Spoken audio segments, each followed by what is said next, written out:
there was not much communication between Clean Waters and the City Council, nor was there any degree of trust between the two. The Clean Waters Association got people involved who normally don't show up at hearings, don't go to City Council meetings. You know, you dig into the constituency and you come up with people who heretofore have never been involved in this. And they become activists. We had people going door to door. What's that? Handing out literature. Join the Clean Waters Association. And many, many, many of them did. I think we had a mailing list at one time that was like 600 people. And in some towns, like Winnipesaukee, it encompassed every single resident around the lake. They were able to orchestrate and guide what was becoming a community concern around these algae blooms. We did have meetings all over the Lakes region. Some of these meetings were tremendous in size, almost unbelievable, you know. He could assemble 400 or 500 people at the Margate. That's quite a feat, you know, and he was getting people from Washington, senators, congressmen, whatever, to attend those meetings. They got a political base, and that's how they got it, really. They had a good, strong political base.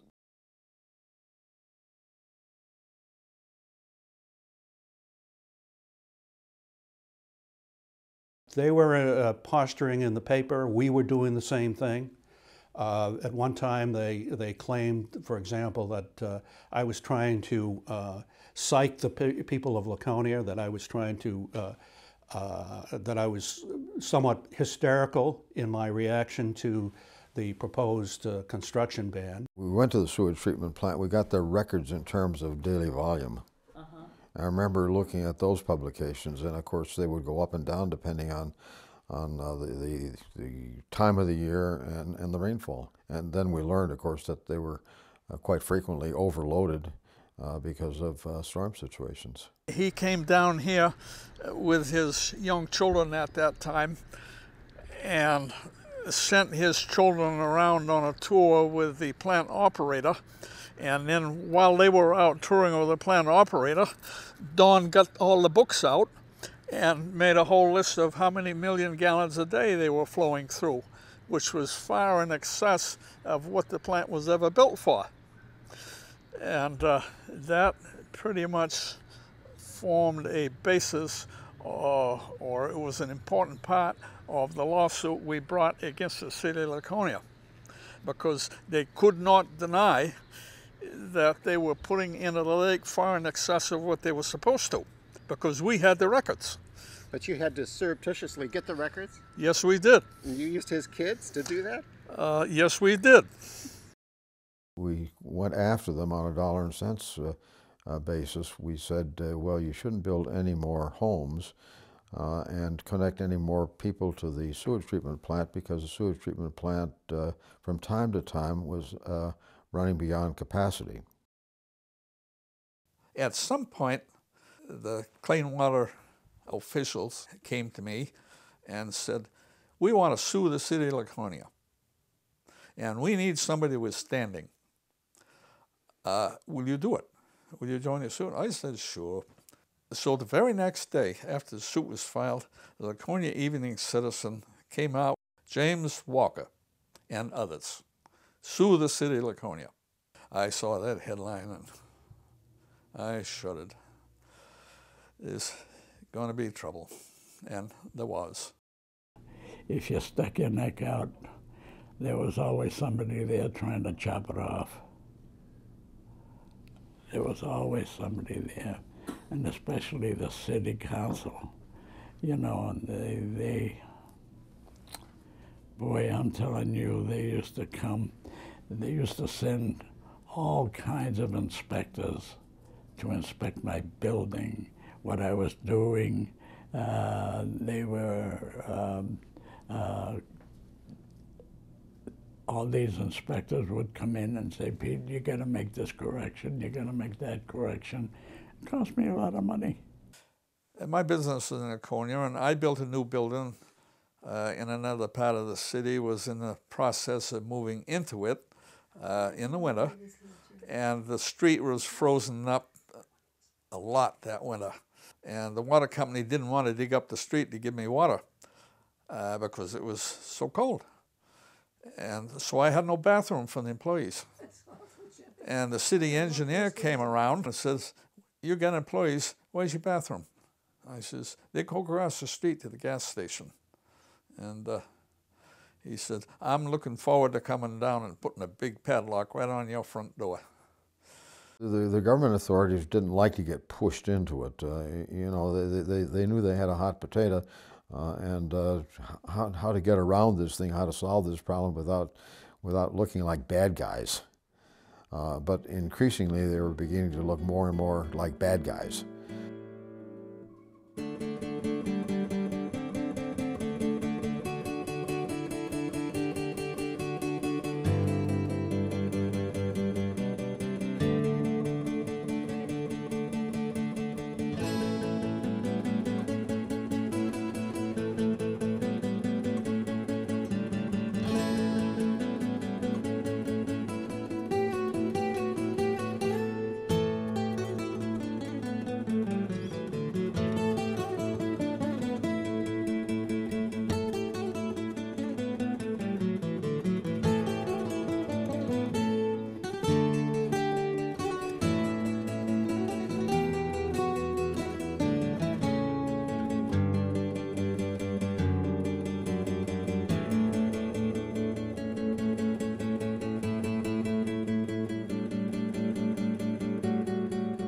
So my perspective as mayor was to defend the interest of the city as a whole and to do everything that I could to avoid the possibility that there would be a construction ban, because I knew at best we were talking about an upgrade of a facility that would take 3 to 5 years. And I could not envision the city of Laconia being under a construction ban for that period of time and not being able to build anything within the city. It was necessary from a standpoint of moving along the problem. It was one item that moved along the problem. They couldn't deny us anymore. So they did put a limited construction ban on the city of Laconia.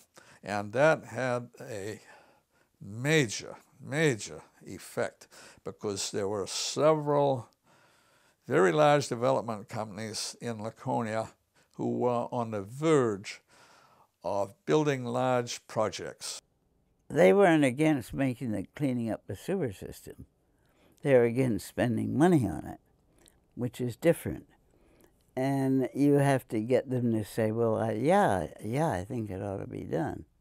Okay, well, how do you think? Well, I don't think we ought to do it the way you're doing it, spending too much money. Well, how do you think we should do it? Investors and people that were interested in expanding Laconia, building a Brickyard Mountain Inn and that sort of thing, they were being inhibited by the fact that this problem existed. And these nasty people that were upset about the problem weren't going to go away. So what do we do about it? Well, okay, we'll fund this study and see what comes up with the study.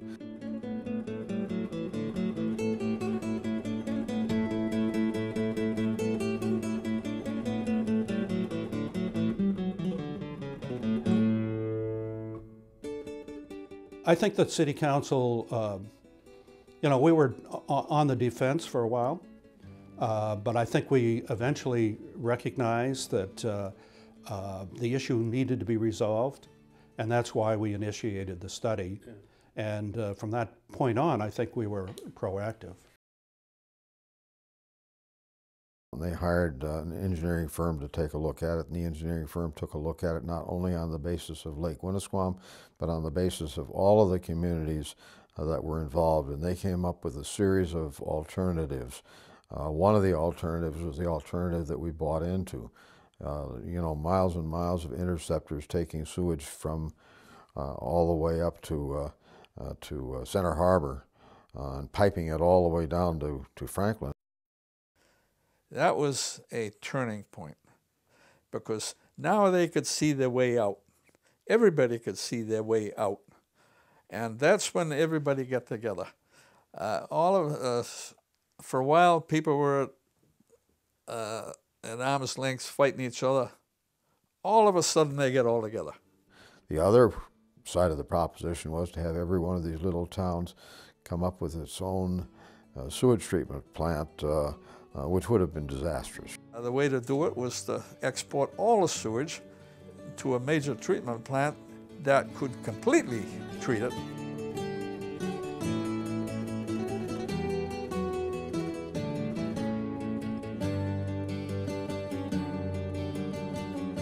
After some meetings with local officials and state and other federal agencies, it soon became evident that this was a classic case where handling a project on an individual, isolated basis was not the solution.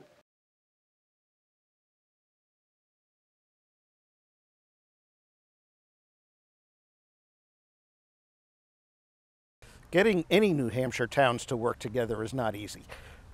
There are huge differences in demographics. It's always a question of why are we paying for what's going on in the other town, even in school districts that involve multiple towns. There's no way that any one of those municipalities could undertake a project of this magnitude.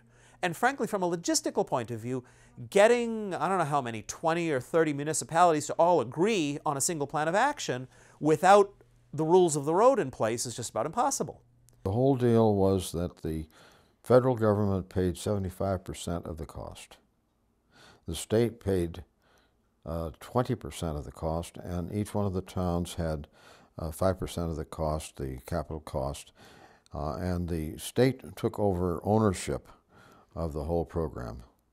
That is absolutely an appropriate job for the highest level of government, because only they have the kind of money necessary to do this sort of a project. Obviously, the national standards as they're being developed apply nationally. They apply to all emitters of air pollution or of water pollution. And of course, Ruckelshaus at that time was new in the EPA and was looking for a demonstration project to show people that, popular action, local action could solve some of these problems. Somehow he came into the office and I talked to him about it, and he told me all the things that he had done and how much time and effort he'd put into that. And I was very impressed. Now, this is exactly the kind of citizen activity we're trying to stimulate all over the country. And we had a major meeting at the Margate. I don't know, probably 300 people maybe. And he announced that this was a project that he wanted to get off the ground, because this was one of the first projects of its nature in the United States where many municipalities, actually a whole river basin, would get all together and take care of the whole problem all at one grand slam. Anyhow, he announced that he was giving us $1 million grant. Where we were trying to reward is where the local communities did their part. They took their initiative to get the whole thing going, petitioned us, got us activated to pay attention to that area, and that's exactly the kind of citizen government interaction that we need to be successful.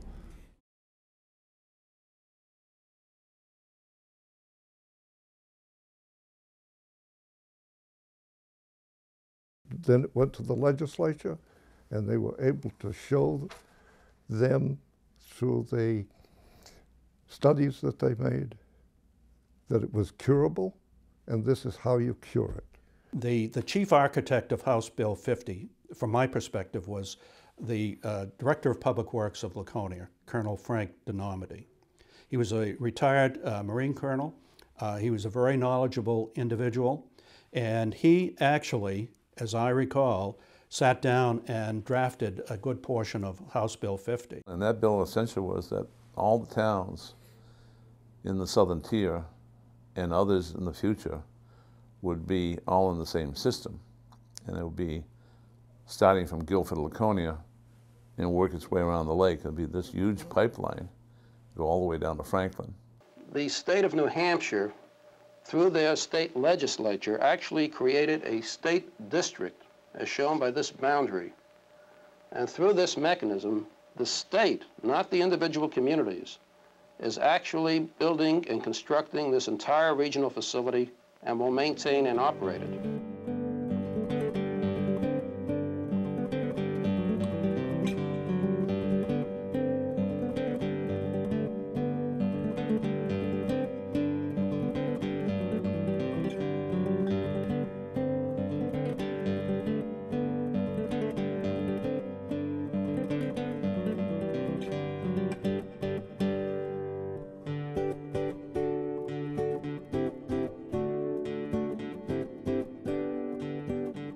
If they do not make their own cuts in requests for increased spending, the governor's office will make them. Then, of course, Governor Thompson came along and vetoed the appropriations. Thompson, he didn't want to spend a dime. He was the thrifty type. He was the thrifty type. He didn't want to spend a dime. And he thought we were crazy. And he had this big veto stamp. It was about 6 inches long. And he had taken this stamp and stamped it vetoed. He picked it up and he said, I just vetoed the bill on the appropriations. And I thought for a second, I said, boy, are you crazy? I said, well, Governor, I said, first of all, the Teamsters are going to be mad at you. FOL-CIO. I said, then the motel owners in the chamber, the hospitality society. And he sat down, he didn't say anything. He said, well, I don't like to get in a fight of overriding the governor's veto. I said, it'll be nasty. I said, I might be able to do it. I said, but you got legions in the Senate. You can maintain your. He said, there's a lot of money. I said, no, I know. He says, well, I don't know what to do now. I said, well, I actually didn't ask him. I took the folder. And I said, give me the folder as I grabbed it. And it was the last page. I ripped it out. And I said, I'll take this with you and I'll be back. He said, what are you going to do? I said, there's a typo in here. I have to get Nixon to sign it again, and I'll sign it, and I'll bring it back to you.